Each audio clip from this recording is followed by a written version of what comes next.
Selamat malam, kami dari kelompok anatomi 9 ingin mempresentasikan tentang sistem integumen dermatitis. Anggota dari kelompok 9 yaitu Armilda Dea, Ika Munyisaroh, Nadia Mutiara, Widat Naurah, dan Fatan Anaerobik Kimnastiar, saya sendiri. Berikutnya akan dilanjutkan oleh Armilda Dea, Fadil. Definisi dermatitis.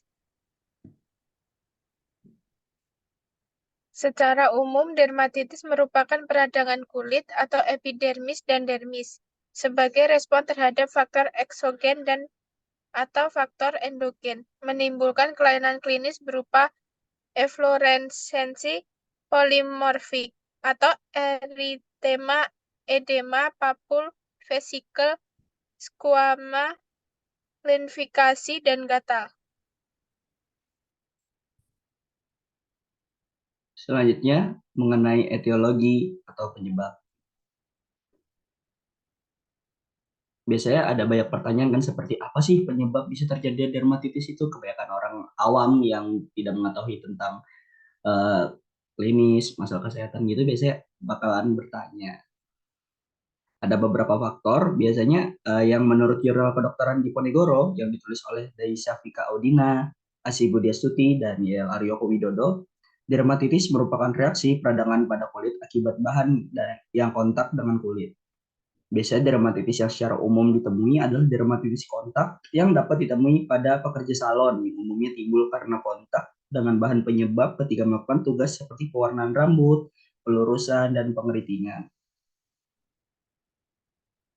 Jenis pekerjaan dan frekuensi paparan merupakan faktor penyebab terjadinya dermatitis kontak akibat kerja pada pekerja salon.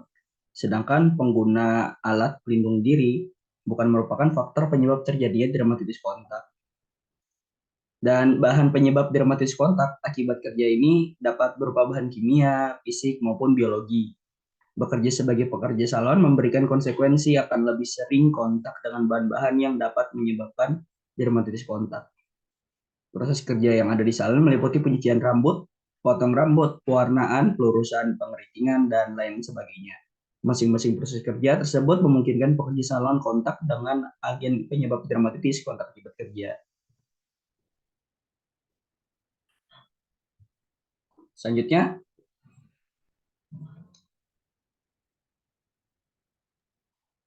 Adapun pencegahan terhadap penyakit dermatitis biasanya dapat dilakukan beberapa terapi yang paling umum disebutkan menurut jurnal yang kami identifikasi ialah terapi non-farmakologi berupa yang pertama yaitu diet dan nutrisi. Diet salah satu terapi non-farmakologi yang penting dalam dermatitis adalah diet dan nutrisi. Makanan dianggap sebagai akar dari timbulnya dermatitis. Banyak mengonsumsi makanan cepat saji mungkin dapat meningkatkan prevalensi kejadian dermatitis. Hal ini dikarenakan karena kebanyakan fast food tinggi yang akan asam lemak, khususnya asam lemak trans. Asam lemak ini dapat memodulasi respon imun dan diasosiasikan dengan timbulnya dermatitis, sedangkan makanan sayur dan buah-buahan dapat mencegah terjadinya dermatitis. Kegunaan vitamin pada dermatitis juga perlu dipertimbangkan. Vitamin D diperlukan juga proliferasi, diferensiasi, dan fungsi keratinosit normal. Terganggunya atau metabolisme vitamin D yang tidak cukup langsung dapat mempengaruhi keratinosit dan fungsi intrinsik kulit. Telah terbukti bahwa ada anak yang lahir dari ibu dengan asupan ikan atau vitamin D rendah selama kehamilan memiliki prevalensi peningkatan dermatitis. Vitamin lain yang dapat berguna juga ada vitamin C dan E. Konsentrasi vitamin C yang lebih tinggi dalam ASI dikaitkan dengan penurunan resiko atopi. Pada vitamin D, antioksidan kuat lain yang dapat menurunkan produksi prostaglandin dan menurunkan kadar serum pada individu atopik. Sebuah penelitian juga bahwa kelompok dengan pemberian vitamin E menunjukkan peningkatan luar biasa dalam perbaikan eritema wajah, ligansifikasi, peningkatan kulit dan normal dan penurunan pruritus. Yang kedua, penghindaran alergen. Umumnya bagi orang awam mengartikan alergi makanan adalah sebuah reaksi yang tidak diinginkan dan timbul akibat makanan. Sebenarnya, alergi makanan yang dimaksud adalah yang diperantai oleh imunoglobulin A dan yang dapat menimbulkan reaksi dari yang ringan seperti urtikaria sampai yang berat dapat mengancam jiwa, reaksi terhadap reaksi anafilaksis, kemudian terhadap asma rinitis, alergi, dan dermatitis mempunyai dasar kelainan respon imunoglobulin. Kemudian, pada orang dewasa, dermatitis sering dikaitkan dengan konsumsi makanan yang bersifat alergen, yang sensitivitasnya mungkin terjadi pada awal kehidupan seperti susu, telur, atau gandum. Namun, literatur yang mengasosiasikan antara alergi makanan dan dermatitis masih sedikit, walaupun menghindari alergi makanan dapat mengurangi keparahan gejala. Bukti yang tersedia tidak menunjukkan apa penghindaran yang akan mengubah perkembangan patologis dari dermatitis. Kemudian, pasien dermatitis yang melakukan diet gizi seimbang ditambah diet rendah histamin menunjukkan perbaikan simptom pada pasien dermatitis serta tidak mengalami perburukan simptom lebih dari 7 bulan. Contohnya, makanan yang tinggi histamin yang dapat dihindari adalah sosis, ikan tuna, ikan makrel, ikan sauri, daging babi, bayam, teh hijau, jeruk, kacang, dan lain-lain.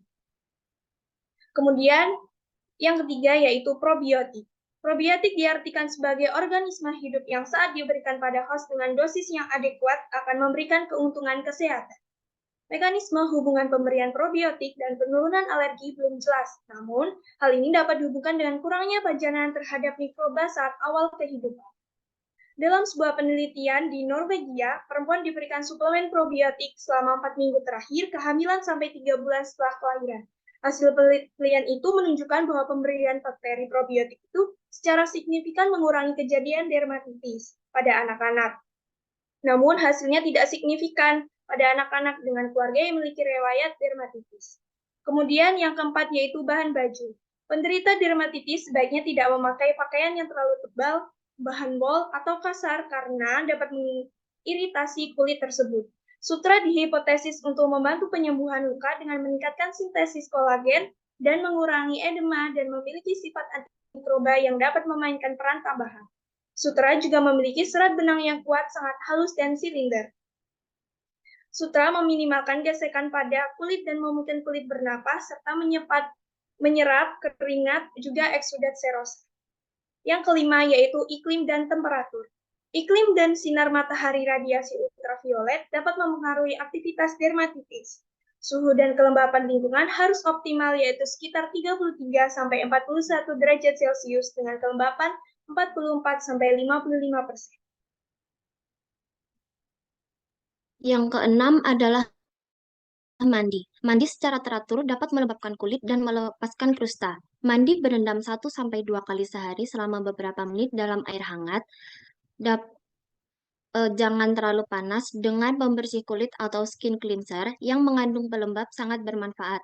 Setelah mandi dan dikeringkan, segera oleskan obat topikal, misalnya kortikosteroid, diikuti dengan pelembab atau pelembab saja. Hindari sabun atau pembersih kulit yang mengandung antiseptik atau antibakteri secara rutin karena mempermudah resistensi, kecuali bila ada infeksi sekunder. Kulit pasien dermatitis biasanya kering, sensitif, serta mudah mengalami iritasi. Untuk mencegah iritasi, penggunaan sabun dan pembersih kulit yang lain harus dikurangi. Sabun yang digunakan harus mempunyai pH netral, namun sebaiknya digunakan pembersih kulit yang tidak mengandung bahan sabun. Sisa deterjen pada pakaian juga dapat menimbulkan iritasi. Oleh karena itu, setiap mencuci pakaian harus dilakukan pembilasan sampai benar-benar bersih. Yang ketujuh adalah fototerapi. Pada pasien dermatitis yang ekstensif dan refrakter, fototerapi menggunakan UVA, UVB, atau kombinasi psoralen dengan UVA dapat menjadi pilihan. Namun demikian, fototerapi dapat menyebabkan penuaan dini pada kulit dan meningkatkan resiko kanker kulit dalam jangka panjang, sehingga harus diresepkan dengan hati-hati. Yang kedelapan adalah pelembab. Pelembab adalah senyawa yang terdiri dari beberapa komponen, diaplikasikan eksternal dan bertujuan mempertahankan integritas kulit dan penampilan. Penelitian sebelumnya menunjukkan bahwa pelembab mempengaruhi fungsi barier kulit normal untuk mengurangi kehilangan air transepidermal dan kerentanan terhadap iritasi. Pemakaian pelembab yang adekuat secara teratur sangat penting untuk mengatasi kekeringan kulit. Berdasarkan cara kerjanya, pelembab dapat dikelompokkan jenis yaitu bersifat oklusif, humektan, emolien, dan rejuvenator protein. Oklusif adalah bahan yang melakukan blokade terhadap kehilangan air transepidermal dalam stratum corneum. Humektan adalah bahan yang menarik air ketika diaplikasikan pada kulit dan meningkatkan hidrasi stratum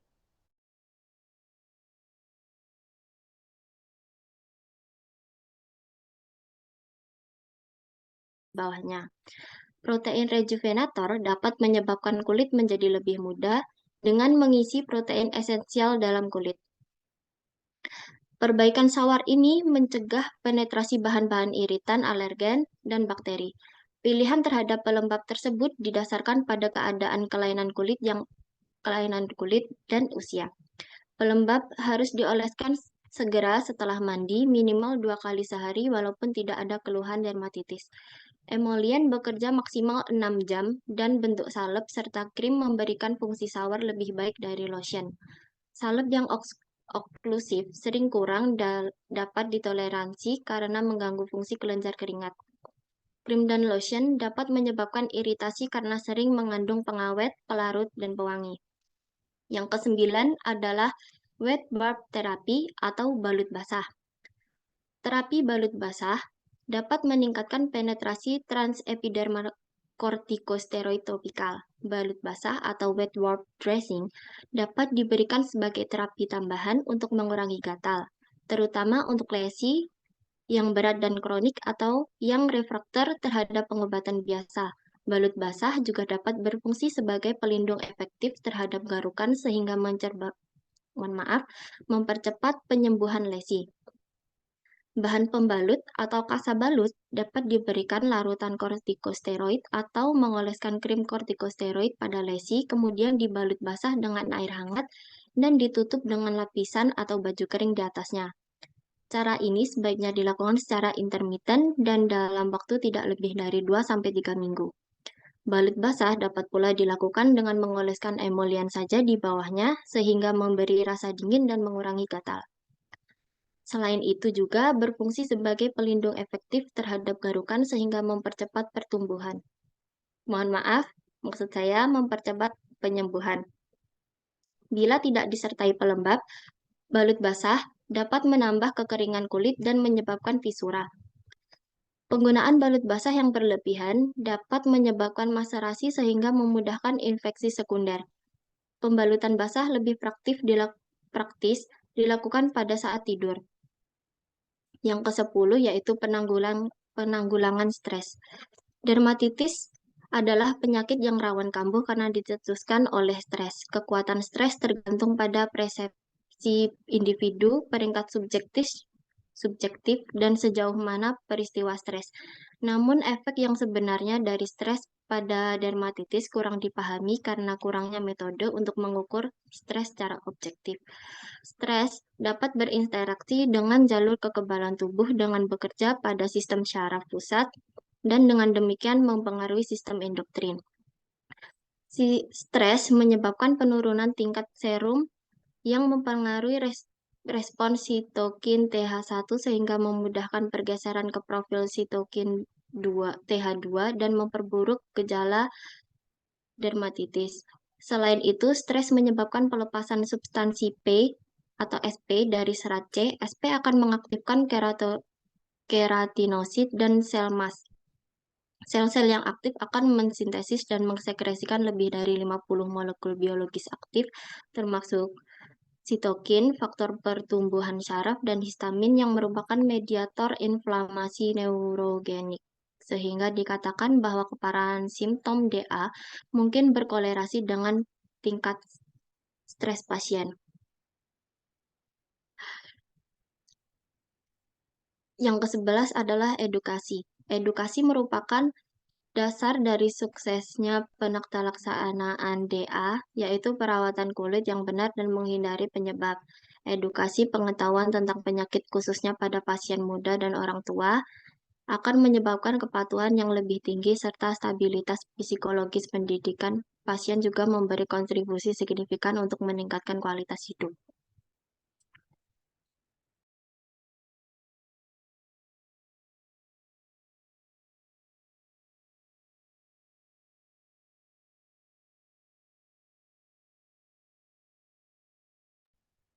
Selanjutnya, pengobatan dermatitis dilakukan dengan terapi farmakologi yang dibagi menjadi dua. Pengobatan yang diberikan dapat berupa pengobatan topikal dan sistemik, disesuaikan dengan keadaan klinis dermatitis kontak akut atau kronis. Untuk pengobatan dermatitis kontak yang akut, obat topikal yang diberikan dapat berupa kompres larutan garam fisiologis pada lesi akut yang basah. Selain itu, diberikan kortikosteroid ringan atau hidrokortison 1-2,5% yang mempunyai efek antiinflamasi, imunosupresi, dan vasokonstriksi bila lesi sudah mengering.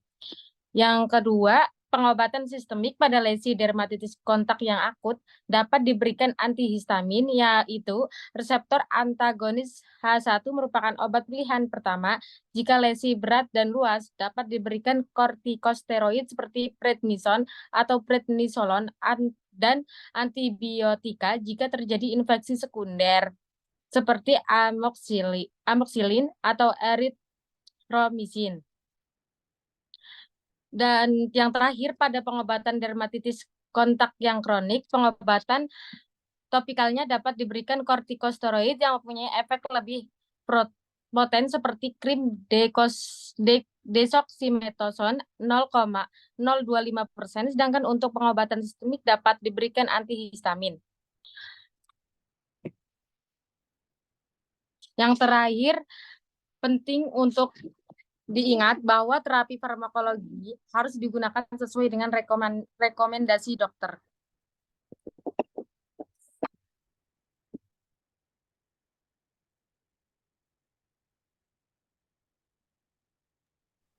Ya, berikut adalah daftar pusaka kami yang berdasarkan dari jurnal yang telah kami kumpulkan dan kami identifikasi.